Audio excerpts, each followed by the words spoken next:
हरे कृष्णा दोस्तों, राधे राधे। तो जय श्री कृष्णा दोस्तों। जन्माष्टमी पर अगर आपने यह उपाय कर लिया तो आपका घर धन दौलत से भर जाएगा और आपके घर से गरीबी दूर भाग जाएगी। आप रातों रात मालामाल हो जाओगे।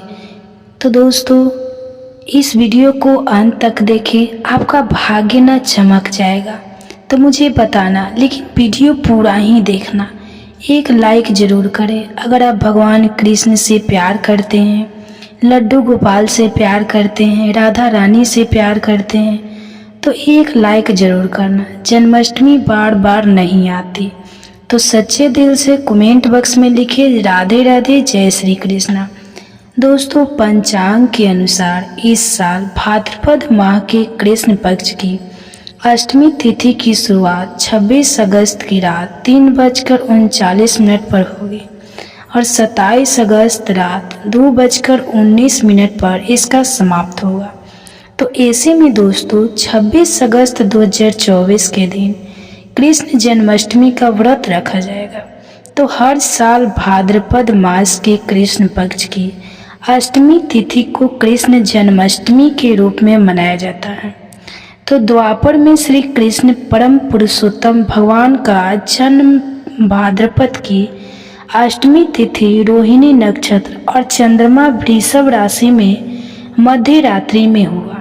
उनके जन्म लेते ही दिशाएं स्वच्छ और प्रसन्न एवं समस्त पृथ्वी मंगलमय हो गई थी।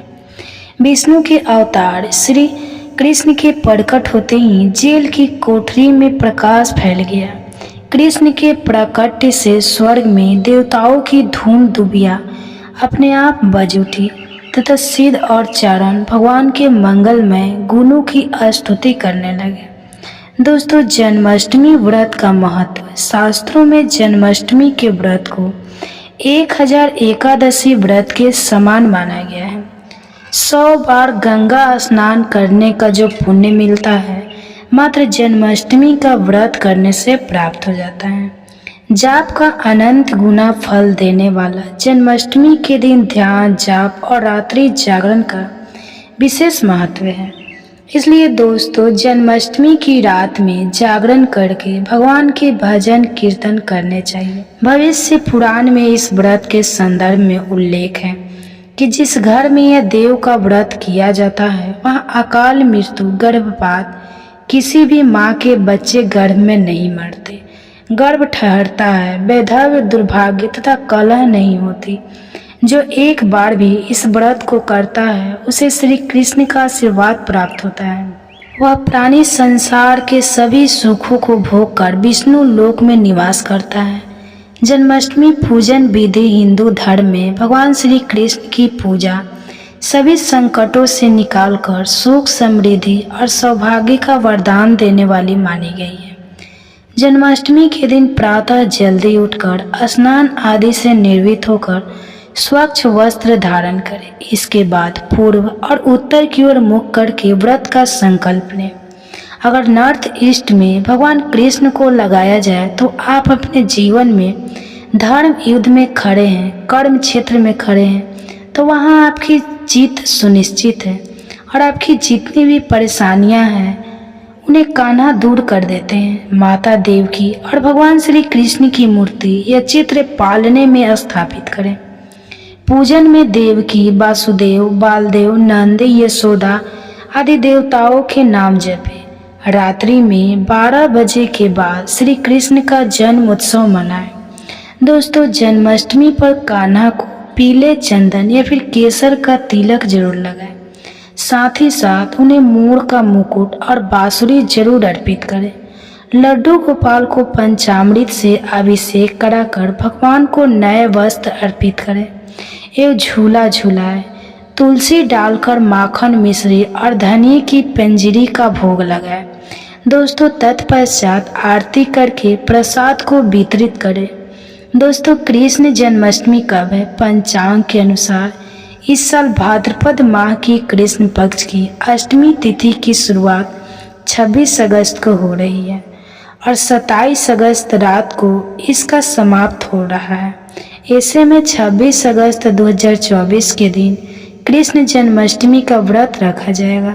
तो कृष्ण जन्माष्टमी की पूजा मध्य रात्रि की जाती है। इसलिए दोस्तों इस साल भगवान श्री कृष्ण का जन्म उत्सव 26 अगस्त 2024 सोमवार को मनाया जाएगा। तो दोस्तों चलिए जानते हैं जन्माष्टमी पर श्री कृष्ण की जन्म कथा। तो दोस्तों जन्माष्टमी की यह कथा चुपके से भी सुनने से समस्त तकलीफें, बीमारियां सब समाप्त हो जाती हैं।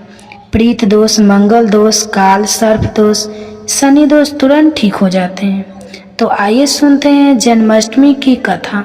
तो दोस्तों पौराणिक कथाओं के अनुसार भाद्रपद माह कृष्ण पक्ष की अष्टमी तिथि को भगवान कृष्ण ने माता देवकी की 8वीं संतान के रूप में जन्म लिया था। कृष्ण जी का जन्म मथुरा में कंस के कारागार में हुआ था। तो माता देवकी राजा कंस की बहन थी। तो कंस को सत्ता का लालच था। उसने अपने पिता राजा उग्रसेन की राजगद्दी छीनकर उन्हें जेल में बंद कर दिया था और स्वयं को मथुरा का राजा घोषित कर दिया था। राजा कंस अपनी बहन देवकी से बहुत प्रेम करते थे। उन्होंने अपनी बहन का विवाह वासुदेव से कराया था। लेकिन जब वह माँ देवकी को विदा कर कर ले जा रहे थे तभी एक आकाशवाणी हुई कि देवकी का 8वां पुत्र कंस की मौत का कारण बना। यह सुनकर कंस डर गया। उसने तुरंत अपनी बहन और उनके पति वासुदेव को जेल में बंद कर दिया। उनके आसपास सैनिकों की खड़ी पहरेदारी लगा दी। कंस अपनी मौत के डर से देवकी और वासुदेव के साथ संतानों को मार चुका था। कृष्ण जी का जन्म उसके बाद भाद्रपद माह कृष्ण पक्ष की अष्टमी तिथि को रोहिणी नक्षत्र अंधेरी रात में भगवान कृष्ण ने देवकी की 8वीं संतान के रूप में जन्म लिया। श्री कृष्ण के जन्म लेते ही कोठरी प्रकाशम हो गई। आकाशवाणी हुई कि विष्णु जी ने कृष्ण जी के अवतार में देवकी के कोख में जन्म लिया है। उन्हें गोकुल में बाबा नंद के पास छोड़ा है और उनके घर एक कन्या जन्मी है। उसे मथुरा लाकर कंस को सौंप दे। कान्हा चले गोकुल धाम। आकाशवाणी सुनते ही वासुदेव के हाथों की हथकंबा में बाल गोपाल को रखकर सिर पर रख लिया और गोकुल की ओर चल पड़े। कान्हा को गोकुल धाम ले जाने में वासुदेव को कई मुसीबतों का सामना करना पड़ा। यमुना नदी कृष्ण जी के चरणों को स्पर्श करने लिए उफान पर आ गई, लेकिन चरण स्पर्श के बाद वह फिर से शांत पड़ गई।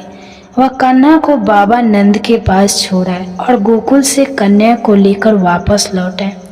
जेल अपने आप बंद हो गया और उनके हाथों में हथकड़ियां लग गई। कन्या के रोने की आवाज सुनते ही सभी पहरेदार उठ गए। कंस बेगरा आया। वह कन्या को देवकी और वासुदेव की 8वीं कन्या समझ उसे मारने चला, लेकिन वह आकाश में उड़ गई और फिर से आकाशवाणी हुई कि कंस को मारने वाला अब इस दुनिया में पैदा हो चुका है। बाबा नंद और उनकी पत्नी माँ यशोदा ने कृष्ण जी का पालन पोषण किया। राजा कंस ने कृष्ण जी का पता लगाकर उन्हें मारने की खूब कोशिश की, लेकिन कंस की सारी कोशिशों विफल हुई और कृष्ण जी को कोई मार ना सका। अंत में श्री कृष्ण ने कंस का वध किया। राजा उग्रसेन को फिर मथुरा की राजगद्दी सौंप दी। इस तरह से जन्माष्टमी की व्रत कथा पूरी हुई। दोस्तों आगे बढ़ने से पहले कमेंट बॉक्स में अपनी राशि भी डाल दीजिएगा। यदि हमारे पास कोई उपाय होगा तो आकर हम आपके कमेंट्स के रिप्लाई में बता देंगे। तो दोस्तों जन्माष्टमी पर भूल कर भी ना करें यह गलतियाँ। हमारे घर में भी तुलसी की जड़ और मिट्टी से होता है यह उपाय। हमें बहुत लाभ हुआ। माता तुलसी की कृपा आज हमारे घर पर बरस रही है। श्री कृष्ण अधूरे हैं तुलसी के बगैर, तुलसी अधूरी है श्री कृष्ण के बगैर। तो दोस्तों तुलसी को कर लो महाविशेष उपाय। जन्माष्टमी बार बार नहीं आती। तो आज का वीडियो सुंदर है तो सुंदर से एक लाइक जरूर करें। तो जय माता तुलसी। जन्माष्टमी की हार्दिक शुभकामनाएं दोस्तों। कई हजार वर्षों बाद 26 अगस्त सोमवार को बहुत ही दुर्लभ और दिव्य संयोग बनने जा रहा है, क्योंकि इस दिन जन्माष्टमी के पावन पर्व के साथ साथ राजयोग, अमृत सिद्ध योग और साथ ही धन लक्ष्मी जैसे कई योग बन रहे हैं। और इस दिन भगवान श्री कृष्ण सबसे अधिक प्रसन्न होने वाले हैं। इसलिए दोस्तों, अगर आप भी भगवान श्री कृष्ण जी से इस दिन जो भी सच्चे दिल से मांगोगे वह मनोकामना आपकी जरूर पूरी होगी। तो वही दोस्तों, कृष्ण भगवान को प्रसन्न करने के लिए इस जन्माष्टमी पर तुलसी की जड़ की मिट्टी से जुड़ा यह उपाय जरूर करना चाहिए, जो कि आपकी किस्मत बदल देगा और आपको बना देगा माला माल और धनवान। साथ ही इस एकमात्र उपाय से आपके सभी दुखों का नाश हो जाएगा। इसलिए दोस्तों, वीडियो को अंत तक जरूर देखें।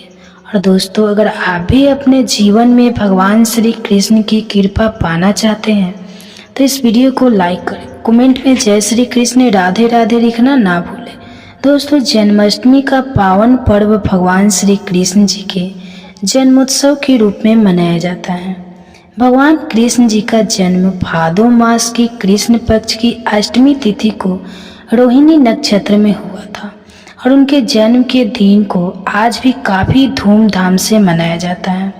तो दोस्तों, जन्माष्टमी का पर्व मथुरा और वृंदावन में बहुत ही धूमधाम से मनाया जाता है। खासकर मंदिरों और घरों में लोग बाल गोपाल के जन्म उत्सव का आयोजन भी करते हैं और बाल गोपाल के लिए पालकी भी सजाते हैं। तो ऐसी मान्यता है कि भगवान विष्णु जी ने धर्म की स्थापना करने के लिए श्री कृष्ण जी के रूप में जन्म लिया था। तो इस दिन व्रत धारण कर श्री कृष्ण जी का स्मरण करना अत्यंत ही फलदायी होता है। तो सहस्त्र शास्त्रों में जन्माष्टमी के व्रत को व्रत का राजा कहा जा गया है। तो दोस्तों, भविष्य पुराण में इस व्रत के संदर्भ में उल्लेख है कि जिस घर में यह व्रत किया जाता है वहाँ अकाल मृत्यु, गर्भपात, दुर्भाग्य तथा कलह नहीं होती है। जो एक बार भी इस व्रत को करता है वह संसार के सभी सुखों को भोग कर विष्णु लोक में निवास करता है। तो दोस्तों, इस दिन लोग पूरा दिन व्रत उपवास रखते हैं।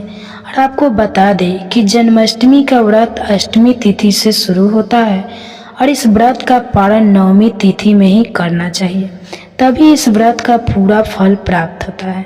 इसलिए जो लोग इस व्रत को रखें उन्हें सप्तमी की रात में हल्का और सात्विक भोजन करना चाहिए, साथ ही ब्रह्मचर्य का पालन करना चाहिए।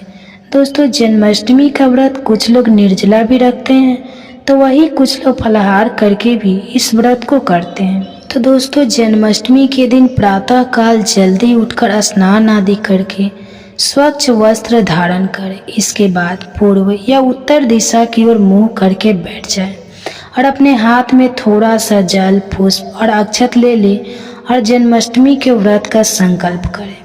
इसके बाद भगवान श्री कृष्ण जी का विधिवत पूजा करें। और दोस्तों, आपको बता दें कि भगवान श्री कृष्ण जी की पूजा निश्चित काल यानी आधी रात में करने की परंपरा है और कई घर में रात 12 बजे भगवान श्री कृष्ण जी का जन्म भी किया जाता है। तो जो लोग कृष्ण जी का जन्म रात में करते हैं वे नाल छेदन भी करते हैं। और जो नाल छेदन करना चाहते हैं तो उनको लिए बता देते हैं कि 12 बजने के कुछ घंटे पहले ही एक पत्ते वाला खीरा ले ले और उसको थोड़ा सा काट कर उसमें कृष्ण जी को बैठा दे। फिर जब 12 बजे तो भगवान को उस खीरे से बाहर निकालकर एक सिक्के की मदद से खीरे को काट दे। इसे नाल छेदन कहा जाता है। इसके बाद उन्हें सबसे पहले शुद्ध जल से स्नान कराए, फिर उन्हें पंचामृत, दूध, दही, घी, शहद और शक्कर से स्नान कराए। तत्पश्चात गंगाजल से भी स्नान कराए। इसके बाद शुद्ध जल से स्नान करने के बाद उन्हें साफ कपड़ों से पोंछकर उन्हें नए और सुंदर चमकीले वस्त्र धारण कराए और उनका श्रृंगार करें। इसके बाद उन्हें झूले या सिंहासन में विराजमान करें। ध्यान रहे इस दौरान आप कृष्ण नाम का जाप करते रहे या राधे राधे बोलते रहे या श्री कृष्ण जी के किसी भी मंत्र का जाप करते रहे। अब आप कृष्ण जी की विधिवत पूजा करें, उन्हें चंदन का तिलक लगाए, फूल माला अर्पित करें और उन्हें भोग लगाए। भोग में आप माखन, मिश्री, पंचामृत, नारियल से बनी मिठाई या धनिया की पंजरी का भोग लगाए। ध्यान रहे उसमें तुलसी का पत्ता जरूर डालें। उसके बाद धूप दीप जलाकर भगवान श्री कृष्ण जी की आरती जरूर करें और कृष्ण जी को इस दिन झूला जरूर झूलाएं। दोस्तों, जन्माष्टमी की रात को लोग रात्रि जागरण करके भजन कीर्तन एवं शोक आदि भी गाते हैं। इसके आपको शुभ फल की प्राप्ति होती है।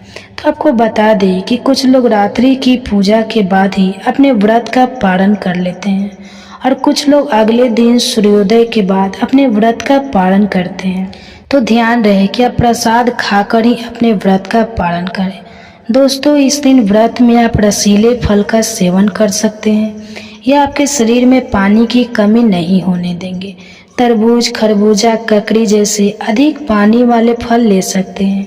अमरूद, केला और सेब भी खा सकते हैं। और आप दही की लस्सी व्रत की शुरुआत से पहले भी पी सकते हैं। लस्सी पीने से आपको ज़्यादा प्यास नहीं लगेंगे।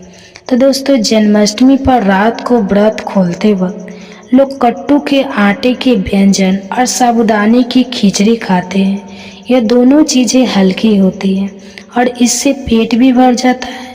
पर यह ध्यान रखें कि व्रत तोड़ते वक्त आपको बहुत ज़्यादा भारी खाना नहीं खाना चाहिए, इससे गैस बन सकती है। साथ ही जो इस व्रत को शुरू करना चाहते हैं तो इस बार उनके लिए यह सबसे अच्छा मौका है भगवान श्री कृष्ण की कृपा पाने का। ऐसे में वह भी इस बार व्रत को शुरू कर सकते हैं। तो दोस्तों, आइए अब जानते हैं तुलसी की जड़ की मिट्टी के चमत्कारी उपाय। तो दोस्तों, तुलसी न केवल एक पौधा है बल्कि तुलसी देवी है। सनातन धर्म में तुलसी गाय और पवित्र नदी को माँ का दर्जा दिया जाता है।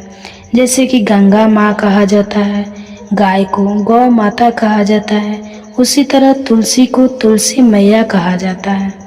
तुलसी के हर पत्ते में साक्षात भगवान श्री विष्णु का वास समझा जाता है। इस धारा पर जो भी देवता मानव रूप में वितरित हुए उनमें से हर एक ने माता तुलसी की पूजा जरूर की है।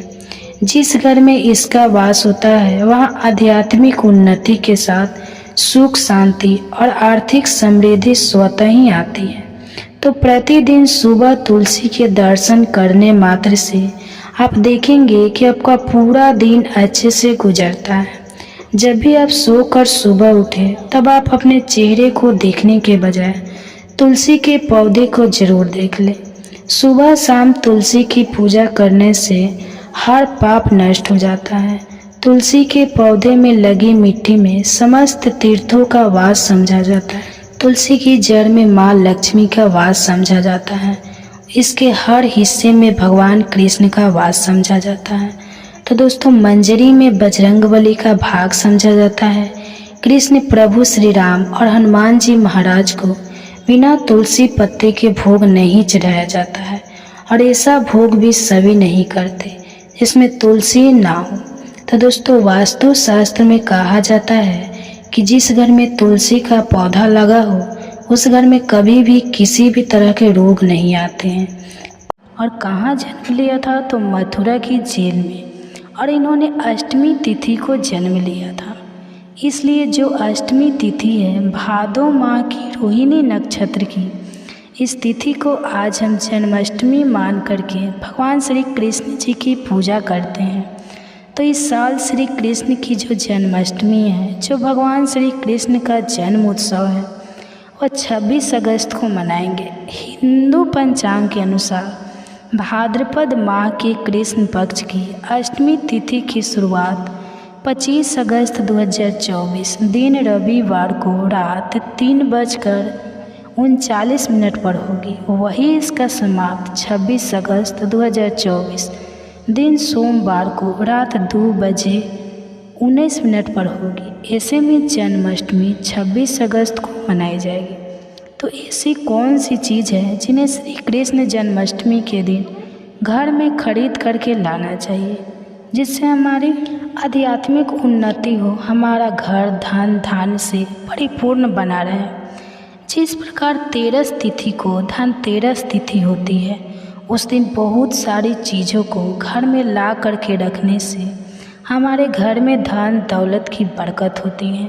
आपने देखा होगा जो धनतेरस है, इस दिन धनिये का बहुत ही ज़्यादा महत्व होता है। धनतेरस तिथि दिन जो भी व्यक्ति अपने घर में धनिया खरीद करके लाता है और धनिये का छिड़काव पूरे घर में करता है या उस धनिया का पूरे घर में छिड़काव करने के बाद उसे मिट्टी में डाल करके बुआई कर देता है, तो जैसे जैसे धनिया आना शुरू होता है तो व्यक्ति की आध्यात्मिक उन्नति होना शुरू हो जाती है। व्यक्ति के घर में धन दौलत तेजी से आना शुरू हो जाती है। ठीक है, उसी प्रकार श्री कृष्ण जन्माष्टमी के दिन भी कुछ ऐसी वस्तुएं हैं जिन्हें घर में ला करके रखा जाता है, घर में ला करके रखा जाता है, घर में ला करके भगवान श्री कृष्ण को चढ़ाई जाती है। तो आज मैं आप लोगों को 5 ऐसी वस्तु के बारे में बताऊंगा जिन्हें श्री कृष्ण जन्माष्टमी के दिन कोई भी व्यक्ति ध्यान से सुनिए। श्री कृष्ण जन्माष्टमी के दिन कोई भी व्यक्ति इन्हें ला करके भगवान श्री कृष्ण को समर्पित करता है तो ऐसे व्यक्ति की 7 जन्मों की दरिद्रता, ऐसे व्यक्ति की कैसी भी परेशानी चल रही हो, बुरे समय को सारी परेशानी भगवान श्री कृष्ण स्वयं हर लेते हैं। तो सच्चे दिल से वीडियो को लाइक करें, कमेंट बॉक्स में लिखिए श्री कृष्णा हरे हरे राधे राधे।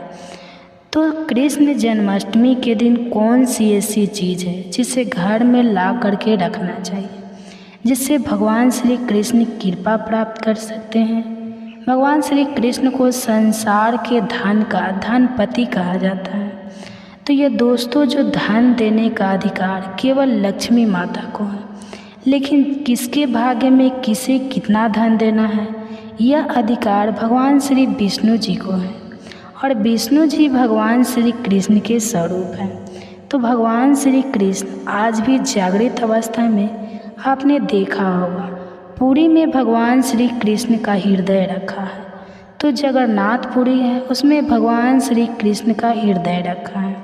तो भगवान श्री कृष्ण आज भी जागृत अवस्था में है, तो जागृत रूप में। और आपने देखा होगा कि वृंदावन में जो नंदन वन है, वहाँ पर भगवान श्री कृष्ण आज भी रास रचाते हैं।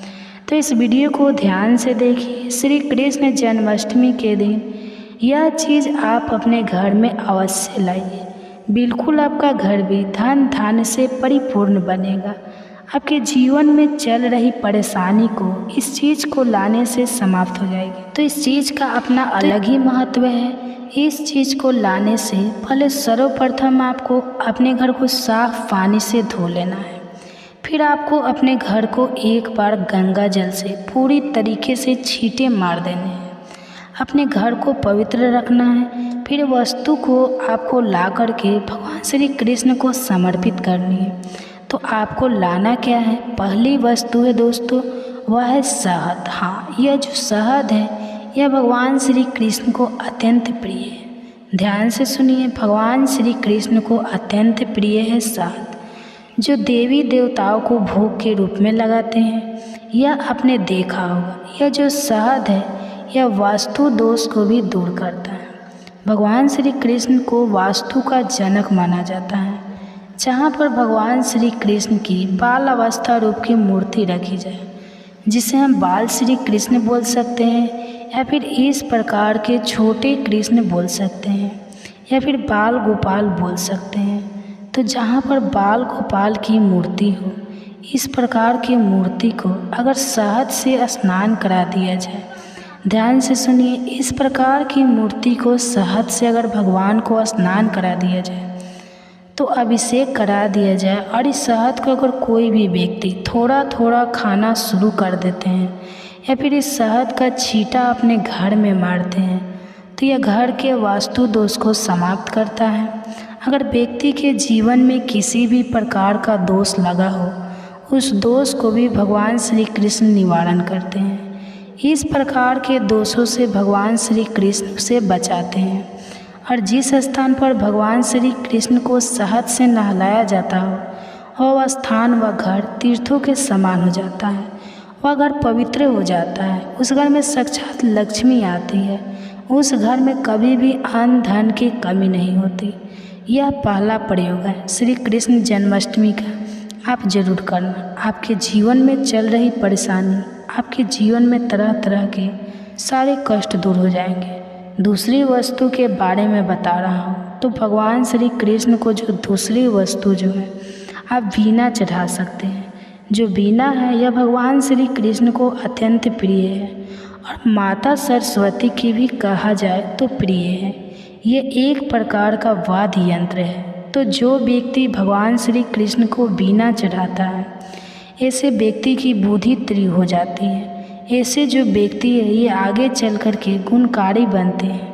ऐसे व्यक्ति एक प्रकार के गीत संगीत के माध्यम से आगे बढ़ते हैं। ऐसे व्यक्ति राजनेता बनते हैं। तो जो व्यक्ति भगवान श्री कृष्ण को जन्माष्टमी के दिन वीणा भेंट करते हैं, ऐसे व्यक्ति की आध्यात्मिक उन्नति होती है।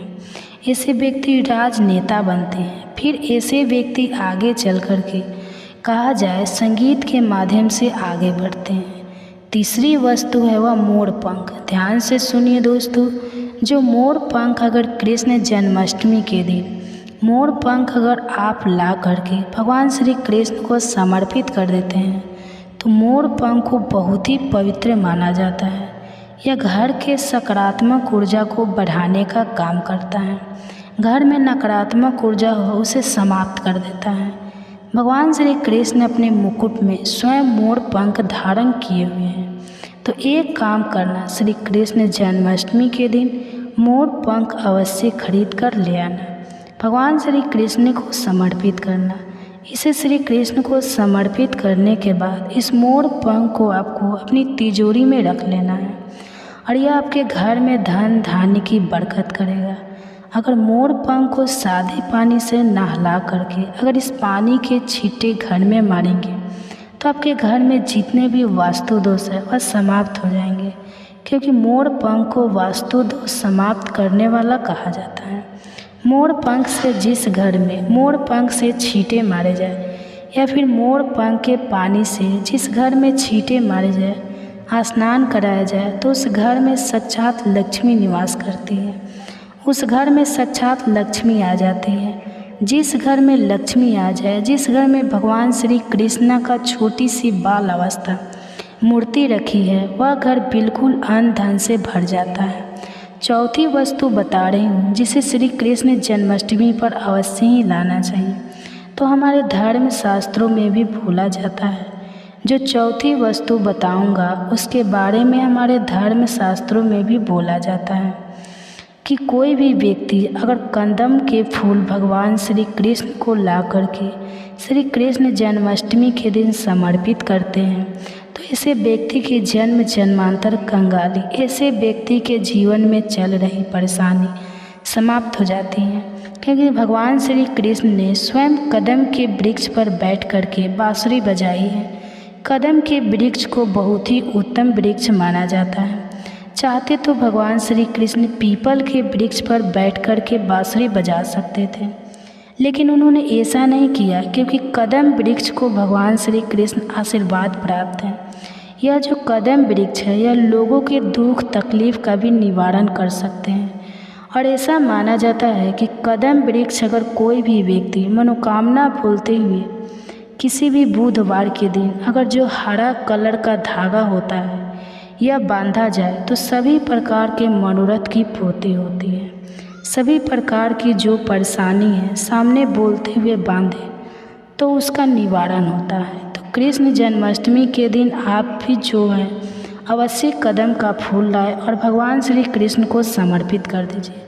अंतिम वस्तु के बारे में बता रहा है, यह अंतिम वस्तु स्वयं भगवान श्री कृष्ण का ही स्वरूप है। तो आपके घर में बाल गोपाल नहीं है तो आप जो है कृष्ण जन्माष्टमी के दिन भगवान श्री कृष्ण के बाल स्वरूप बाल गोपाल अपने घर में ला करके स्थापित करें। जहाँ पर भगवान श्री कृष्ण के बाल स्वरूप रहते हैं वहाँ पर समस्त देवी देवता इनके दर्शन करने आते हैं। आप भगवान श्री कृष्ण के जो बड़े स्वरूप बैठा है उन्हें दर्शन करने के लिए नहीं आते, लेकिन अगर आप भगवान श्री कृष्ण के जो छोटे से बाल स्वरूप में रख करके इसकी पूजा करते हैं या बैठा देते हैं तो समस्त देवी देवता इनके दर्शन करने के लिए आपके घर में आना शुरू करते हैं।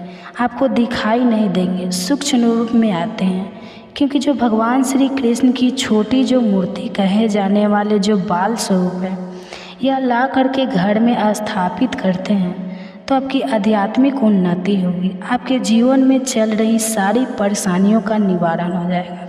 एक काम करना, भगवान श्री कृष्ण के जो छोटे स्वरूप है इसे बाजार से खरीदेंगे, जो बाल गोपाल लाएंगे इसे डेली जो है गंगा जल में थोड़ा सा स्नान करा देना, फिर सादे पानी से स्नान करा देना और इसके बाद इस प्रकार से यह जो पानी है इसके छींटे पूरे घर में मारना है। तो आपके घर में नकारात्मक शक्तियाँ समाप्त हो जाएगी।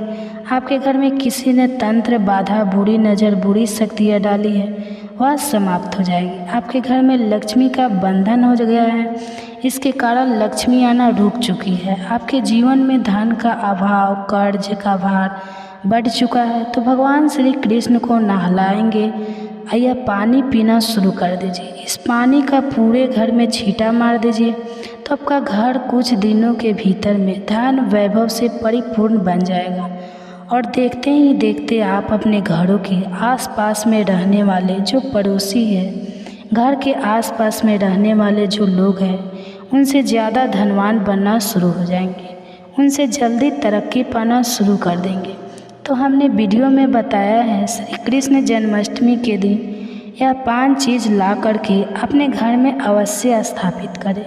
5 में से 5 नहीं ला पाए तो कोई भी एक चीज़ ला करके अपने घर में स्थापित करें। 5 में से 5 नहीं भी ला पाए तो कोई भी एक चीज़ ला करके अपने घर में स्थापित करें। इससे लक्ष्मी की कृपा प्राप्त होगी, भगवान श्री कृष्ण की कृपा प्राप्त होगी और देखते देखते आपका घर जो है धन धान्य से परिपूर्ण बन जाए। आपके घर में किसी भी वस्तु का अभाव नहीं होगा। तो वीडियो समाप्त करने से पहले कमेंट बॉक्स में जय श्री कृष्णा राधे राधे जरूर लिखिए। धन्यवाद। हरे कृष्णा दोस्तों, राधे राधे। दोस्तों आज हम बात करते हैं भादो मास में पड़ने वाले शनिवार के बारे में। दोस्तों यहाँ पर भादो महीने का शनिवार तिथि पड़ रही है, इसलिए दोस्तों इस दिन का महत्व बहुत ही ज़्यादा बड़ा होता है। और इस दिन आप लोगों को नमक से कर लेना एक उपाय, आपके घर में धन की कभी कमी नहीं होगी। तो आज की वीडियो में बताएंगे ये उपाय। हम नमक के उन उपायों के बारे में बताने वाले हैं जो बहुत ही सरल से और अचूक उपाय हैं। इन उपायों को अगर आप शनिवार के दिन 2 या 4 मिनट निकाल करके कर लेते हैं तो मान के चलिए ना, आपके जीवन में खुशहाली आएगी। आप अपने जिस काम को शुरू करेंगे उस काम में आप हासिल होंगे। दोस्तों तंत्र, प्रसाद और ज्योतिष शास्त्र में नमक को बहुत ही बताया गया है। कहते हैं कि उपाय अगर सही दिन पर, सही मुहूर्त पर कर लिया जाए तो यह कभी भी विफल नहीं हो जाता है। दोस्तों नमक को बहुत सी पूजा पाठ में भी इस्तेमाल किया जाता है। बहुत से पूजा पाठ में अगर नमक का इस्तेमाल ना किया जाए तो उन पूजा पाठों को पूरी तरह से संपन्न नहीं समझा जाता है।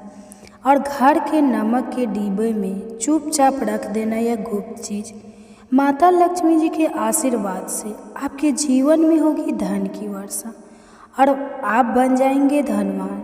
दोस्तों सबसे पहले तो आप कमेंट बॉक्स में हमें जा कर के ये बताइए, क्या आपके घर में आपने अपने लिए एक नमक का डिब्बा अलग से रखा है कि नहीं रखा है?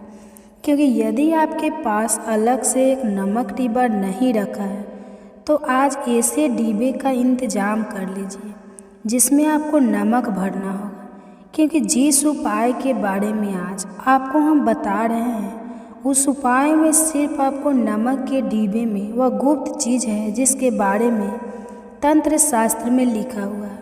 और वह गुप्त चीज़ जैसे ही नमक के डिब्बे में आप छुपाते हैं या रखते हैं तो मान के चलिए ना, सिर्फ आपको अपने जन्म जन्मांतर की गरीबी, परेशानी, कष्ट औरों से मुक्ति मिल जाएगी, बल्कि आपके जीवन में आपको सुख, समृद्धि, धन दौलत, ऐश्वर्य की हासिल होगी।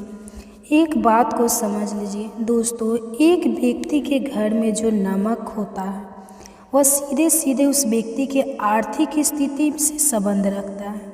एक जरूर देखिए, शास्त्र में साफ साफ लिखा हुआ है कि यदि एक घर में नमक डिब्बा खाली हो जाता है तो इससे उस घर की स्थिति पर बहुत बड़ा फर्क पड़ता है और उस घर का वास्तु दोष भी खराब होने लगता है। दोस्तों, नमक के साथ की गई लापरवाही आपकी गरीबी जैसी हालत ला सकती है। तो मान के चलिए, यदि आप नमक को लेकर के सावधानी नहीं बरतते हैं और आपके जीवन में कई तरह की परेशानियों का आपको सामना करना पड़ता है, तो दूसरी तरफ यदि आप नमक को लेकर के वहाँ यह उपाय करते हैं जिसके बारे में तंत्र शास्त्र में लिखा हुआ है, तो मान के चलिए दोस्तों, ना सिर्फ आपकी तिजोरी धन से भर जाएगी, बल्कि आपके ऊपर धन की वर्षा होगी।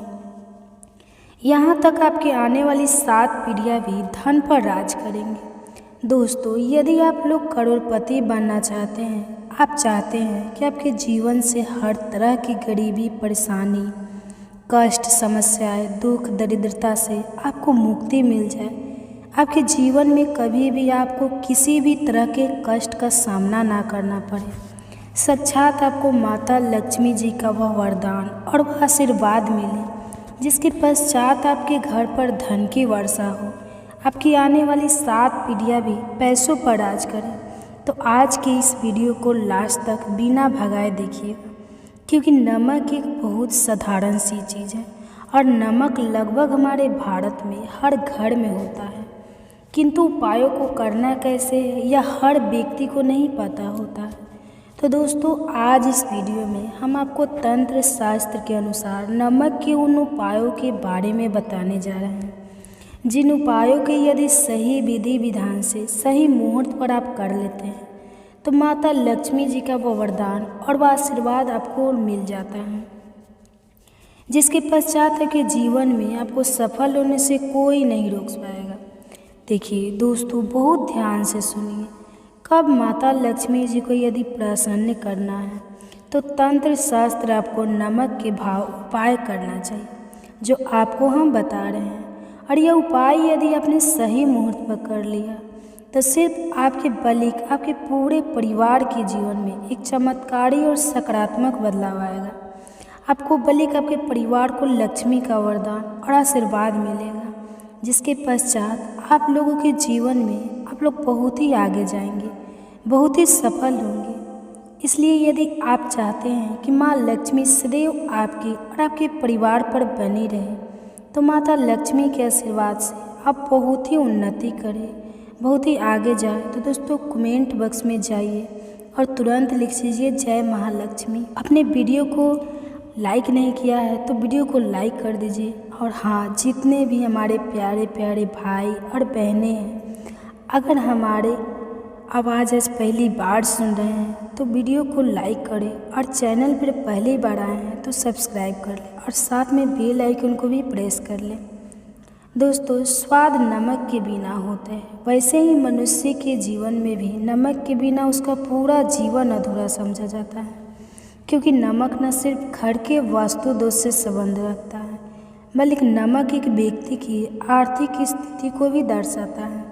यहाँ तक वेद पुराण में तो साफ साफ लिखा हुआ है, किसी यदि नमक का डिब्बा खाली रहता है तो उस घर की बरकत नहीं होती है, उस घर की उन्नति कभी नहीं होती है। और जिस घर में भी नमक का सही तरह से उपाय किया जाता है, उस घर की बरकत भी होती है, उस घर की उन्नति भी होती है और उस घर पर सदैव सकारात्मकता ऊर्जा का वास रहता है। दोस्तों, हम आपको जान देने जा रहे हैं कि नमक को लेकर के वो कौन कौन सी छोटी बातें हैं जिनका विशेष करके ध्यान रखना चाहिए, ताकि ज़िंदगी में आने वाली परेशानियों से आप सदैव मुक्त रहें। दूसरी तरफ हम आपको नमक के उन उपायों के बारे में बताएंगे जिनको यदि आपने प्राचीन ग्रंथों के अनुसार सही मार्ग पर किया, अनुसार कर लिया ना, सिर्फ आपके बल्कि आपके पूरे परिवार के जीवन में एक चमत्कारी और सकारात्मक बदलाव आएगा। इसलिए इस वीडियो को लास्ट तक, अंत तक सिर्फ अपने लिए, अपने परिवार के भले के लिए देखिएगा। और अभी तक अपने वीडियो को लाइक नहीं किया है तो तुरंत वीडियो को लाइक कर दीजिए।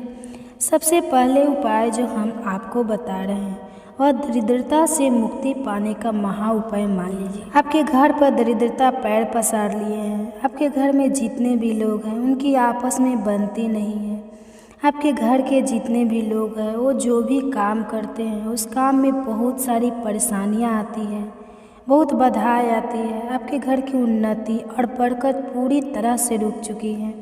तो उपाय जो आपको बता रहे हैं, और यह उपाय करने के पश्चात मान के चलिए ना, सिर्फ आपके घर पर और सकारात्मक ऊर्जा का वास हो जाएगा। मालिक आपके घर भी होगी, उन्नति भी होगी और धन भी आएगा। आपके घर के प्रत्येक सदस्य अपने जीवन में बहुत ही सफल होंगे, बहुत ही आगे जाएंगे। देखिए दोस्तों, गुरुवार को छोड़ करके यदि आप किसी भी दिन अपने घर पर पोछा लगाते हैं तो पोछा लगाने वाले पानी में बस एक चुटकी नमक डाल लीजिए। कभी भी घर पर पोछा नहीं लगाया जाता है। यदि आप गुरुवार के दिन अपने घर पर पोछा लगाएंगे तो इससे आपके घर पर नकारात्मक ऊर्जा का वास हो जाएगा। गुरुवार को छोड़ करके आप किसी भी दिन घर पर जब भी पोछा लगाएं, उस पानी में हल्का सा नमक डाल दीजिएगा और उसी सीधा नमक से पूरे घर का पोछा लगाइएगा। यदि आप ऐसा करते हैं तो मान के चलिए, जब भी आप पोछा लगाएंगे आपके घर की जो भी नकारात्मक शक्तियाँ होगी उनका हो जाएगा नाश, और आपके घर पर सकारात्मक ऊर्जा का वास हो जाएगा।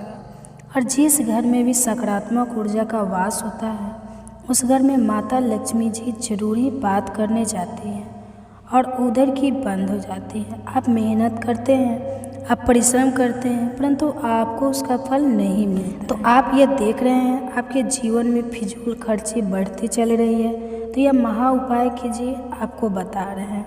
और यदि आपने सही मुहूर्त पर सही क्रिया अनुसार कर लिया तो मान के चलिए सिर्फ आपके जीवन में धन आना शुरू हो जाएगा, बल्कि धन आने के सारे रास्ते खुल जाएंगे आपके। नमस्कार दोस्तों, आप सब कैसे हैं? आप सबका स्वागत करते हैं हम अपने चैनल वंदना काव्या में। आप सब कैसे हैं बताने के लिए हमेशा की तरह कमेंट बॉक्स में जय माता दी जरूर लिखिए। दोस्तों, 2024 के दिन यहाँ पर भादो मास की पड़ने वाला शनिवार दिन है, इसलिए दोस्तों इस दिन का महत्व बहुत ही ज़्यादा बड़ा होता है। और इस दिन आप लोगों को 7 काली मिर्च के दाने वाला उपाय जरूर करना चाहिए, जो कि पंडित जी ने अपनी अभी की कथा में यहाँ पर बताया हुआ है। तो दोस्तों, इस उपाय को आपको कैसे करना है, कब करना है, कहाँ पर करना है, और उपाय करते समय आपको किन किन बातों का ध्यान रखना है, ये सारी जानकारी हम आपको इस वीडियो में देंगे। तो चलिए दोस्तों, उपाय को शुरू करते हैं। देखिए, यह दिन इतना खास होता है, इतना महत्वपूर्ण होता है, देखा गया है कभी कभी बड़े बड़े पूजा पाठ अनुष्ठान से जो मनोकामना पूर्ण नहीं होती है। भादो मास के महीने में शनिवार के तिथि के दिन एक छोटे से उपाय करने से ही आपकी मनोकामना पूर्ण हो जाती है। और बहुत लोगों ने इस उपाय को किया भी है और उनको इस उपाय को करने का फल भी जरूर मिला है। अगर आप लोग भी इस उपाय को शनिवार के दिन करना चाहते हैं तो आप इस उपाय को पहले अच्छे से समझ लेना, सुन लेना, उसके बाद करना। आपको इस उपाय का फल जरूर मिलेगा। और इस उपाय को करने से आपके घर में चाहे किसी भी तरह की दुख और समस्या चल रही हो, आपको उसका कारण भी नहीं पता है कि दोस्तों ये समस्या किस कारण से चल रही है। उसका कुछ भी कारण हो सकता है, जैसे प्रीत दोष हो सकता है या किसी भी तरह का मंगल दोष भी हो सकता है, और भी बहुत तरह के दोष होते हैं, कुछ भी हो सकता है। पर आपको इस उपाय को करने के लिए अपने दोष को पता लगाने की भी ज़रूरत नहीं है, क्योंकि दोस्तों भादो महीने का शनिवार इस 7 काली मिर्च के दाने वाला उपाय को आप लोगों को कर लेना है। दोस्तों, अब हम समझते हैं इस वाले उपाय को हमें करना किस समय है। सबसे पहली बात दोस्तों, हम समझते हैं कि यह 7 काली मिर्च के दाने वाला उपाय करना किसको है। तो देखिए, यहाँ पर सीधी सी बात है कि यह 7 काली मिर्च के दाने वाला उपाय है। यह किस लिए किया जा रहा है? यह मनोकामना को पूर्ण करने के लिए किया जा रहा है। यह आपके जीवन में जो दुख और परेशानियाँ हैं उनको दूर करने के लिए किया जा रहा है। यह आपका कोई बड़ा काम है जो कि नहीं हो पा रहा है, आप उसके लिए इस उपाय को कर सकते हो। तो सीधी सी बात यह है कि आप अपनी किसी भी तरह की मनोकामना के लिए इस वाले उपाय को कर सकते हो। तो यह उपाय वह व्यक्ति कर सकता है जिसको वह अपनी किसी भी तरह की मनोकामना भगवान शनि देव जी से पूर्ण करवानी हो। और अगर कोई भी माताएं बहनें जो है अपने घर की सुख और शांति के लिए, घर में धन समृद्धि को बढ़ाने के लिए ये वाला उपाय करना चाहती है, तो घर की जो बड़ी माताएं बहनें हैं वह इस 7 काली मिर्च के दाने वाला उपाय को विशेष रूप से करें, क्योंकि माताएं बहनें घर की लक्ष्मी होती है और जब घर की लक्ष्मी कोई विशेष उपाय करती है तो उसका फल ही बहुत जल्दी मिल जाता है और बहुत बड़ा होकर मिलता है। अन्यथा इस उपाय को कोई भी व्यक्ति कर सकता है, चाहे वह बड़ा हो, चाहे वह छोटा हो, चाहे वह बच्चा हो। जिस व्यक्ति को ये 7 काली मिर्च के दाने वाला उपाय समझ आ गया वह व्यक्ति 7 काली मिर्च के दाने वाला उपाय को भादो महीने का शनिवार के दिन जरूर करें, क्योंकि इस उपाय को फल बहुत ही जल्दी मिल जाएगा। क्योंकि शनिवार के दिन भगवान शनि देव जी बहुत आसानी से प्रसन्न हो जाते हैं। तो आइए अब हम समझते हैं कि 7 काली मिर्च के दाने वाला उपाय को आपको करना कैसे है और इस उपाय को करने का जो समय है वह क्या है। तो देखिए, इस भादो महीने के शनिवार के दिन किए जाने वाले ये 7 काली मिर्च के दाने वाला उपाय जो है यह मुख्य रूप से सुबह के समय हो। आपको कोशिश यही करनी है कि सुबह के समय हम इस 7 काली मिर्च के दाने वाला उपाय को कर लें। पर किसी कारणवश अगर आप सुबह इस उपाय को ना कर पाओ, आपको कहीं काम से जाना हो या किसी और काम की वजह से आप उपाय को ना कर पाओ, तो आपके पास फिर दूसरा मौका रहेगा जो कि शाम के समय का रहेगा, प्रदोष काल का रहेगा। दोस्तों, प्रदोष काल का समय भी एक बहुत ही लोगों के मन में प्रश्न बन जाता है। दोस्तों, यह समय होता कब है, कितने बजे से लेकर कितने बजे तक यह समय होता है, ताकि हमें उपाय के लिए जो है करने का समय पता लग जाए। तो हम आपको बता दें, प्रदोष काल का जो एक समय होता है वह शाम का समय होता है, शाम के 6 बजे से लेकर शाम के 7 बजे के बीच का। इस समय के बीच में आप उपाय को करेंगे तो आपको उपाय का ज़रूर फल मिलेगा। तो शाम के 6 बजे से लेकर शाम के 7 बजे के बीच में आप लोग इस 7 काली मिर्च के दाने वाला उपाय को कर सकते हो।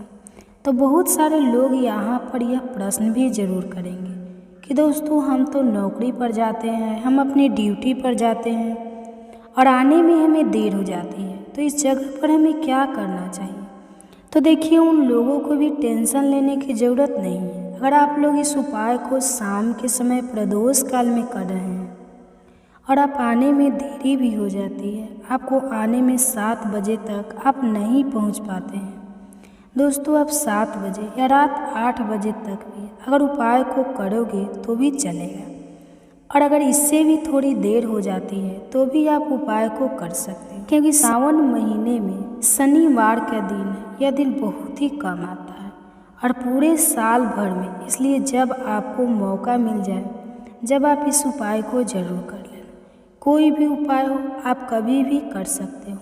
शनिवार के दिन बस कोशिश करना कि समय के थोड़ा अंतर्गत ही कर लो, पर किसी कारणवश अगर ना कर पाओ तो फिर आप थोड़ी देर से भी कर सकते हो।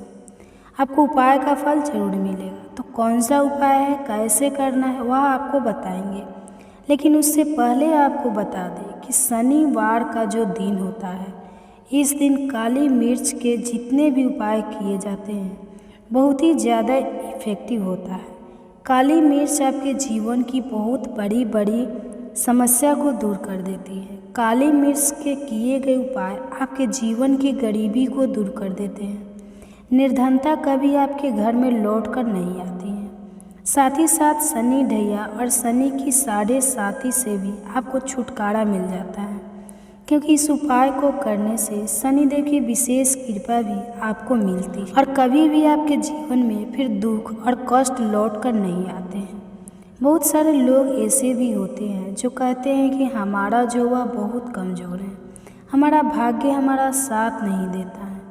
जो लोग चाहते हैं कि उनका भाग्य हमेशा उनका साथ दे, हमेशा उनका भाग्य मजबूत रहे और जो काम वो अपने जीवन में करें उसमें उन्हें सफलता मिले, धन कभी उनके जीवन में ना रोके तो शनिवार के दिन काली मिर्च के उपाय और टोटके जरूर करना चाहिए। तो देखिए, बहुत बार हम लोग सोचते हैं कि काली मिर्च बहुत छोटी सी है और यह क्या ही करे, लेकिन आपको बता दें कि जितनी छोटी यह काली मिर्च होती है आपके जीवन के बहुत बड़े बड़े दुखों को या बहुत जल्दी से दूर कर देती है। विशेष करके नज़र दोष को दूर करने का काम करती है, पैसों को खींचने का काम, घर में पॉजिटिव लाना, ये सारा काम करती है। काली मिर्च जो कि आपके किचन में, आपके रसोई घर में ही, उस पर भी अगर आप कोई भी उपाय शनिवार के दिन करते हैं और काली मिर्च का जो रंग है वह काला होता है और जितनी भी काले रंग की वस्तुएं होती है यह शनिदेव को बहुत ज़्यादा प्रिय होती है। उस काली मिर्च का उपाय जब आप शनिवार के दिन करते हैं तो शनिदेव भी आपसे प्रसन्न होते हैं और साथ ही साथ आपके जीवन की जितनी भी गरीबी और निर्धनता है बहुत तेज़ी के साथ उसे वह दूर कर दे। शनि की साल है और शनि को आपने इस साल में प्रसन्न कर लिया तो निर्धनता, गरीबी जीवन से तो दूर हो ही जाएगी। आपकी आने वाली 7 पीढ़ियाँ जो है ना, वह भी कभी धन को लेकर परेशान नहीं रहेगी। बात करेंगे सबसे पहला कौन सा उपाय है जो कि आपको शनिवार के दिन जरूर करना चाहिए। तो देखिए, जो पहला उपाय है यह उन लोगों के लिए है जो चाहते हैं कि हमारा काम एक बार में बन जाए।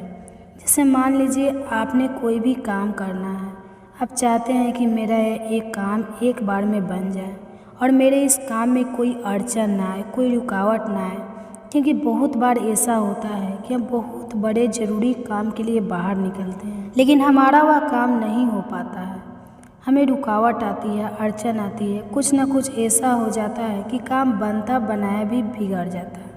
तो यह लगता है कि बनने ही वाला नहीं, लेकिन नहीं हो पाता है, पूरा नहीं हो पाता। वह काम तो आपको क्या करना है, जब भी आप अपने घर से बाहर निकले आपको काली मिर्च के 2 या फिर 1 दाना लेना है। अब आपको क्या करना है, अपने घर के मुख्य दरवाजे पर उसे रखना है। जब आप अपने घर के बाहर निकलते हैं उस ज़रूरी काम के लिए उसे पहले थोड़ी देर पहले रख दें और फिर उसके पैर रखकर ही आपको निकलना है। सीधा पैर आपको रखना है, यह चीज़ आप ध्यान रखें। जैसे ही आप काम के लिए निकलेंगे और जिस भी ज़रूरी काम के लिए जा रहे हैं आपका वह काम 100% बनता है, कभी भी उसमें कोई रुकावट नहीं आती है, कुछ ऐसी नहीं होती है, जीवन में आपके ही काम बनते हैं। ये ऐसा उपाय है जो आप करते हैं तो 100% आपका काम बनता ही बनता है। तो चलिए अब जल्दी से बात कर लेते हैं कौन सा वह उपाय है जो आपको शनिवार के दिन जरूर करना चाहिए। शनिदेव की विशेष कृपा आपको मिलती है जब आप इस दूसरे उपाय को कर लेते हैं। तो शनिवार के दिन उपाय क्या है, देखिए जो दूसरा उपाय आपको बताने जा रहे हैं, ये उपाय को करने से शनिदेव की विशेष कृपा आपको मिलती है। हरे कृष्णा दोस्तों, राधे राधे। दोस्तों, श्री कृष्णा जन्माष्टमी के दिन ले आना यह 5 चीज़ घर भर जाएगा पैसों से। तो इस वीडियो को ध्यान से देखिए, ध्यान से सुनिए। अगर आपको समझ में नहीं आता है तो कमेंट बॉक्स में कमेंट करके पूछ सकते हैं। कोई भी परेशानी, कोई भी समस्या है आप जिससे जूझ रहे हैं तो कमेंट बॉक्स में पूछिए। और हाँ, आप अपनी राशि भी कमेंट बॉक्स में ज़रूर डाल दीजिए ताकि इससे कोई भी संबंधित समस्या होगी तो हम आपके कमेंट्स के रिप्लाई में आके बता देंगे। तो दोस्तों, हमारे द्वारा या हमारे टीम के द्वारा बिल्कुल ही आपकी मदद की जाएगी। तो भादो माह के कृष्ण पक्ष की रोशनी नक्षत्र में भगवान श्री कृष्ण ने जन्म लिया था। और कहाँ जन्म लिया था, तो मथुरा के जल में, और यह अष्टमी तिथि को जन्म लिया था। इसलिए जो अष्टमी तिथि के भादो माह की रोशनी नक्षत्र की, इसको श्री कृष्ण जन्माष्टमी मान करके हम जो भगवान श्री कृष्ण की पूजा करते हैं, तो इस वर्ष 2024 में कृष्ण जन्माष्टमी को लेकर के बहुत से लोग भ्रमित है कि कृष्ण जन्माष्टमी कब बना है, 26 या फिर 27 अगस्त को। तो कृष्णा जन्माष्टमी है तो आपको परेशान नहीं होना है।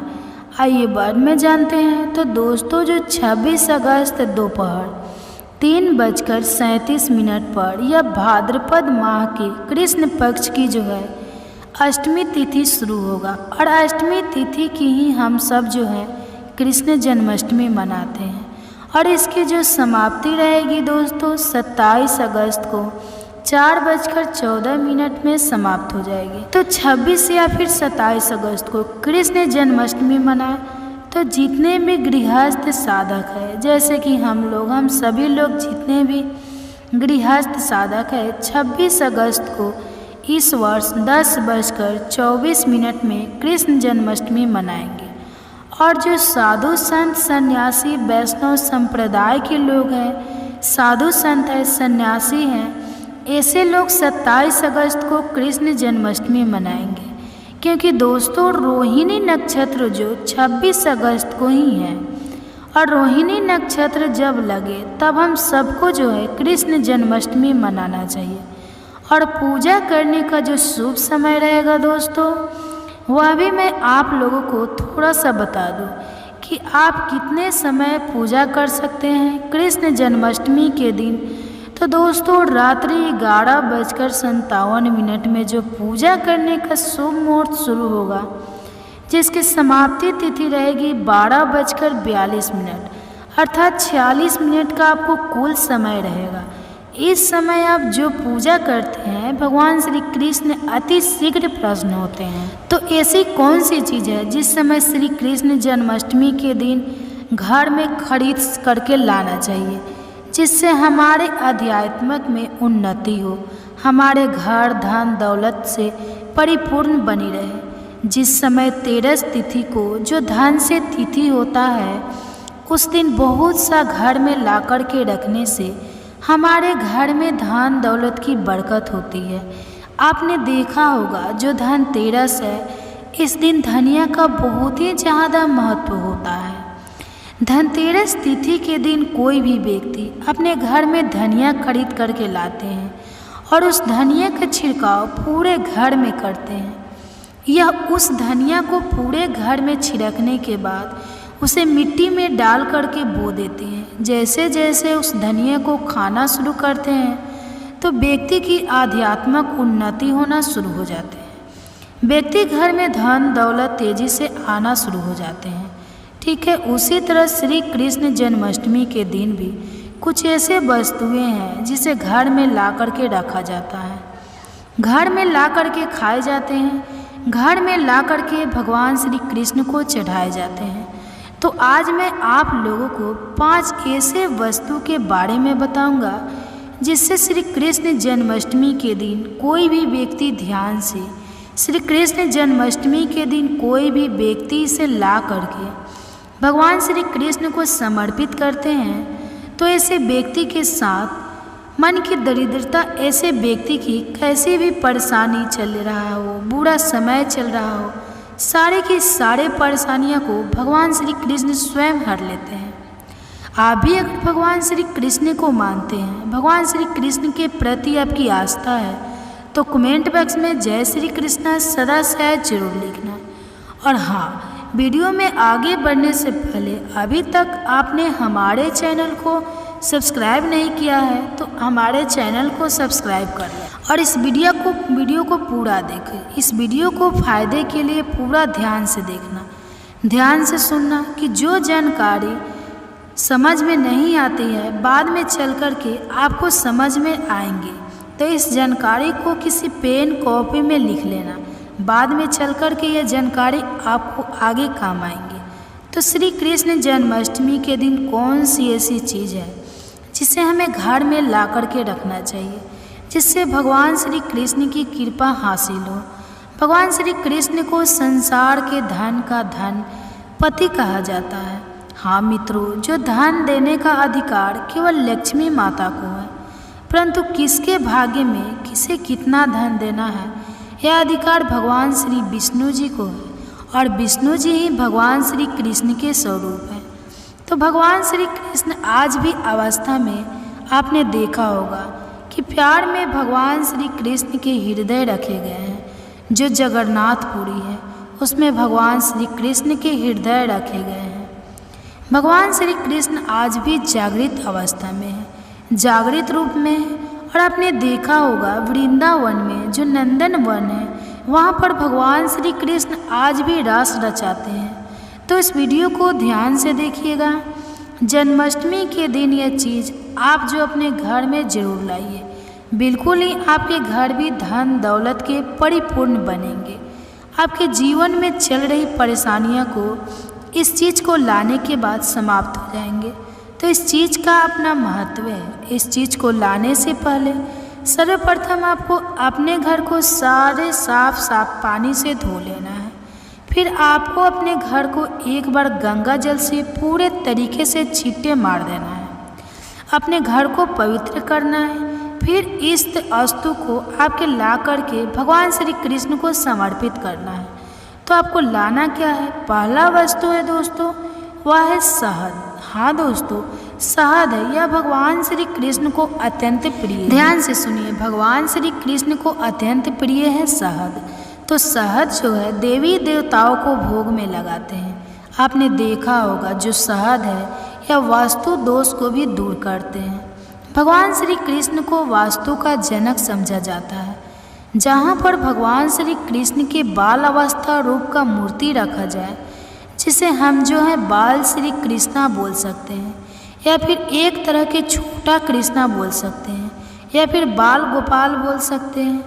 तो जहाँ पे बाल गोपाल का मूर्ति हो, इस तरह की मूर्ति को अगर शहद से स्नान करा दिया जाए, ध्यान से सुनिए दोस्तों, इस तरह की मूर्ति को अगर भगवान को स्नान करा दिया जाए, अभिषेक करा दिया जाए, तो इस शहद को अगर कोई भी व्यक्ति थोड़ा थोड़ा खाना शुरू कर देते हैं, या फिर इस शहद का छींटा अपने घर में मारते हैं, तो यह घर के वास्तु दोष को समाप्त करते हैं। अगर व्यक्ति के जीवन में किसी भी तरह की दोष को भगवान श्री कृष्ण निवारण करते हैं, हल करते हैं, उसी तरह के दोष से भगवान श्री कृष्ण उसे बचाते हैं। और जहाँ पर यह भगवान श्री कृष्ण को शहद से नहलाया जाता है, वह स्थान व घर तीर्थों के समान हो जाते हैं। वहाँ घर पवित्र हो जाते हैं। उस घर में साक्षात लक्ष्मी आती है। उस घर में कभी भी अन्न धन की कमी नहीं होती। यह पहला श्री कृष्ण जन्माष्टमी के दिन आप जरूर करना। आपके जीवन में चल रही परेशानी, आपके जीवन में चल रहे कष्ट दूर हो जाएंगे। दूसरा वस्तु के बारे में बता रहा हूँ, तो भगवान श्री कृष्ण को जो दूसरा वस्तु जो है आप चढ़ा सकते हैं, जो वीडियो है, यह भगवान श्री कृष्ण को अत्यंत प्रिय है और यह माँ सरस्वती के भी भोग लग जाते हैं। नमस्कार दोस्तों, जय माता दी। दोस्तों, आप सभी लोग जानते हैं कि भादो मास में पड़ने वाले शुक्रवार कितनी बड़ी शुक्रवार है, क्योंकि यह भादो मास के दिनों में पड़ रहे हैं, जिसका बहुत ही बड़ा और विशेष महत्व होता है। और ऐसा दिन पूरे साल में सिर्फ एक ही बार आता है। और दोस्तों, आप सभी लोग जानते हो कि शुक्रवार का अगर सबसे बड़ा कोई उपाय है तो 31 चावल के दाने वाला उपाय है। तो दोस्तों, इस शुक्रवार को आप लोगों को इस 31 चावल के दाने वाले उपाय को जरूर करना है। बहुत सारे लोग होंगे जिन लोगों ने इस उपाय को ना किया हो, मतलब पूरा साल निकल गया, उन्होंने किसी भी दिन इस 31 चावल के दाने वाले उपाय को ना किया हो। पर दोस्तों, आपके पास एक आखिरी मौका बचा हुआ है, जो कि भादो मास में पड़ने वाले शुक्रवार के दिन आप इस 31 चावल के दाने वाले उपाय को जरूर कर लेना।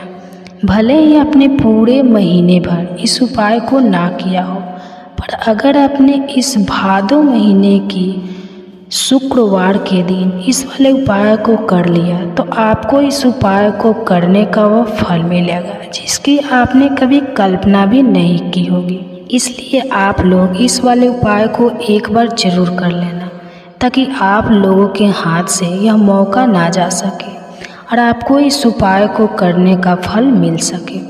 दोस्तों, यह उपाय पंडित जी ने अपनी अभी की कथा में हमको बताया है, जिस उपाय को आज हम आपको बहुत अच्छे से समझाने वाले हैं। इस वीडियो को देखने के बाद इस उपाय को समझने के लिए आपको कोई और वीडियो को देखने की ज़रूरत नहीं पड़ेगी। तो चलिए दोस्तों, उपाय को शुरू करते हैं। देखिए, इस भादो महीने की शुक्रवार के दिन ये इतना खास होता है, इतना महत्वपूर्ण होता है। देखा गया है कभी कभी बड़े बड़े पूजा पाठ अनुष्ठान से जो मनोकामना पूर्ण नहीं होते हैं, वह भादो महीने के दिन एक छोटे से उपाय करने से ही आपकी मनोकामना पूर्ण हो जाती है। और बहुत सारे लोगों ने इस उपाय को किया भी है और उनको इस उपाय को करने का फल भी जरूर मिला है। अगर आप लोग भी इस उपाय को करना चाहते हैं तो आप इस उपाय को पहले अच्छे से समझ लेना, सुन लेना, उसके बाद करना। आपको इस उपाय का फल जरूर मिलेगा। और इस उपाय को कर लेने से आपके घर में चाहे किसी भी प्रकार की दुख और समस्या चल रही हो, आपको उसका कारण भी नहीं पता है कि भाई ये समस्या किस कारण से चल रही है। उसका कुछ भी कारण हो सकता है, जैसे प्रीत दोष हो सकता है या किसी भी तरह का मंगल दोष भी हो सकता है। तो इस दिन आप लोगों को यह वाला उपाय कर लेना है। यह एक ऐसा उपाय है जिस उपाय को अगर किसी विशेष दिन पर किया जाए तो उस विशेष दिन का जो है वह तो हमें फल मिलता ही मिलता है, पर हमने उस दिन पर इस उपाय को किया है तो हमें उससे भी बड़ा फल मिलता है और बहुत जल्दी मिलता है कि आप इस उपाय को बहुत ही बड़े और विशेष दिन पर कर रहे हो। तो चलिए अब उपाय के बारे में बात करते हैं, लेकिन उससे पहले आप लोगों को यह जानना आवश्यक है कि आखिर यह उपाय किस समय करना है, किसको करना है और कैसे करना है। तो चलिए हम आगे आपको वीडियो में एक एक करके बता देते हैं। लेकिन उससे पहले अगर आप लोग हमारे चैनल पर पहली बार आए हैं या जो भी माताएं या बहनें हैं, अगर मेरी आवाज़ पहली बार सुन रहे हैं, अगर आपने अभी तक हमारे चैनल को सब्सक्राइब नहीं किया है तो प्लीज़ हमारे चैनल को सब्सक्राइब जरूर कर लेना और इस वीडियो को लाइक करके कमेंट बॉक्स में जय माता दी जरूर लिखना। दोस्तों, इस 31 चावल के दाने वाले उपाय को हमें इस भादो मास में पड़ने वाले पहला शुक्रवार के दिन कैसे करना है, किसको करना है और किस समय करना है और कहाँ पर करना है, ये सारे सवालों के जवाब आपको इस वीडियो में मिल जाएंगे। और जो यह वीडियो देखेगा उसको 31 चावल के दाने वाला उपाय ज़रूर करना चाहिए, क्योंकि इस दिन एक चावल के दाने का भी बहुत ही बड़ा और विशेष महत्व होता है। और जब बात आ जाए 31 चावल के दाने की तो यह सोने पर सुहागा वाली बात हो जाता है और यह एक बहुत ही बड़ा उपाय हो जाता है। तो दोस्तों, इस शुक्रवार के दिन 31 चावल के दाने वाले उपाय को आखिर करना किसको है, सबसे पहले हम लोग यह बात जान लेते हैं। तो देखो, घर की जो बड़ी माताएं बहनें होती है, उन माताएं बहनें में से कोई भी एक बड़ी माता बहन इस वाले उपाय को कर सकती है। और दोस्तों, अगर आप चाहें तो अपने घर में से सभी सदस्य को भी इस उपाय को करवा सकते हैं। अगर किसी व्यक्ति की खुद की कोई मनोकामना है, खुद की कोई दुख और परेशानियां हैं जो कि वह अपने लिए ही करना चाहता है, तो इस वाले उपाय को तो वह खुद अपने लिए भी कर सकता है। बाकी अगर कोई घर में से ऐसा है जो कि अपने पूरे घर परिवार के सुख और शांति के लिए यह वाला उपाय करना चाहता है तो वह भी कर सकता है, उसमें भी कोई दिक्कत वाली बात नहीं है। कहने का मतलब यह है कि इस उपाय को हर एक सदस्य भी कर सकता है और पूरे घर परिवार के सदस्य के लिए घर की बड़ी माताएं बहन में से कोई एक माता बहन भी कर सकती है। माताएं बहनें अगर घर में उपस्थित ना हो या वह यह वाला उपाय ना कर पा रही हो तो फिर घर का कोई बड़ा सदस्य भी इस 31 चावल के दाने वाले उपाय को कर सकता है, चाहे फिर वह पुरुष ही क्यों ना हो, उसमें भी कोई दिक्कत वाली बात नहीं है। अब दोस्तों, इस 31 चावल के दाने वाले उपाय को हमें करना कहाँ पर है? हमें इसे माता जी के मंदिर में जाकर करना है। बहुत सारे लोग प्रश्न करते हैं कि हर एक उपाय को करते समय क्या हम इस उपाय को घर पर कर सकते हैं? तो इस वाले उपाय को आप घर पर नहीं कर सकते हो। इस वाले उपाय को करने के लिए आपको माता लक्ष्मी या विष्णु भगवान का मंदिर जाना पड़ेगा। उसके बाद में दोस्तों, जो अगला प्रश्न निकल कर आता है वह यह आता है कि इस उपाय को लेकर कि आखिर इस उपाय को हमें किस समय करना है, सुबह के समय करना है कि शाम के समय करना है। देखो, इस वाले उपाय को आप लोग सुबह के समय भी कर सकते हो और शाम के समय प्रदोष काल में भी कर सकते हो। अब अगर आप पूछो कि सबसे उत्तम समय कौन सा रहेगा इस 31 चावल के दाने वाले उपाय को करने का, तो हम आपसे बस यही कहेंगे कि इस उपाय को आप सुबह के समय करेंगे तो ज़्यादा बेहतर होगा। बाकी अगर प्रदोष काल शाम के समय भी करेंगे तो भी अच्छा होगा, उसमें कोई भी दिक्कत वाली बात नहीं है। तब दोस्तों, जो अगली सबसे बड़ी और महत्वपूर्ण बात आती है वो यह आती है कि सुबह अगर हम उपाय को करेंगे तो हमें कितने बजे से लेकर कितने बजे तक के बीच में करना है, और शाम के समय प्रदोष काल में करेंगे तो हमें कितने बजे से लेकर कितने बजे के बीच में करना है। तो देखो, सुबह जितनी जल्दी हो सके आप उपाय को करने की कोशिश करना। बाकी अगर किसी कारणवश लेट भी हो जाओ, थोड़ी देर भी हो जाए, तो 10 या 11 बजे तक भी उपाय कर लेना, पर 12 बजे से ज़्यादा देरी ना हो, ठीक है। इस बात का बिल्कुल ध्यान रखना। उसके बाद में दोस्तों, अगर शाम के समय प्रदोष काल की बात करें, प्रदोष काल का जो समय होता है वह शाम के 6 बजे से शुरू हो जाता है। मतलब शाम के 6 बजे से लेकर 7 बजे के बीच का जो समय होता है, यह समय प्रदोष काल का समय होता है। पर अभी जो मौसम चल रहा है ना, इस मौसम में जो शाम बहुत देरी से होती है, तो आप उपाय को 7 या 8 बजे के बीच में भी कर सकते हो। मतलब शाम के 6 बजे से रात 8 बजे के बीच में आप कभी भी इस वाले उपाय को कर सकते हो, उसमें कोई भी दिक्कत वाली बात नहीं है।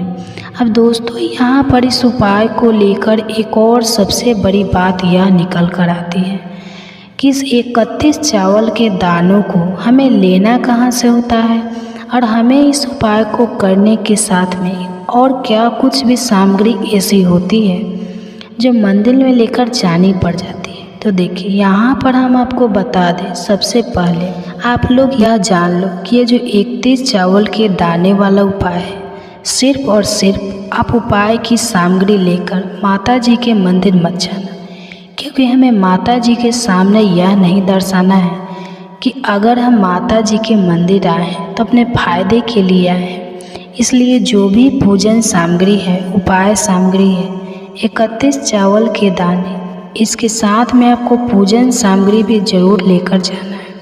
देखो, अगर सुबह के समय उपाय कर रहे हो तो सीधी सी बात है कि हल्दी, चंदन, अक्षत और फूल लेकर जाओगे, और वही आप इस्तेमाल जो भी कर सकते हो। इसके अलावा जो भी पूजन सामग्री है, देखो 31 चावल के दाने यह अलग आपके रहेंगे, और जो आपकी पूजन सामग्री रहेगी वह अलग रहेगी। पूजन सामग्री में आप जो भी चीज़ लेकर जाना चाहे वो लेकर जा सकते हैं, उसमें भी कोई दिक्कत वाली बात नहीं है। वही अगर हम आप बात करें शाम के समय की, तो शाम के समय प्रदोष काल में, तो इसलिए शाम के समय आप लोग एक दीपक तैयार कर लें, जो कि गोलबी का आटे का शुद्ध देसी गाय के घी का होगा। इस बात का आप लोगों को ध्यान रखना है, और इस दीपक को आपको घर से जलाकर नहीं लेकर जाना है, भगवान शिव जी के मंदिर में जाकर ही जलाना है। इस बात का भी आप लोगों को ध्यान रखना है।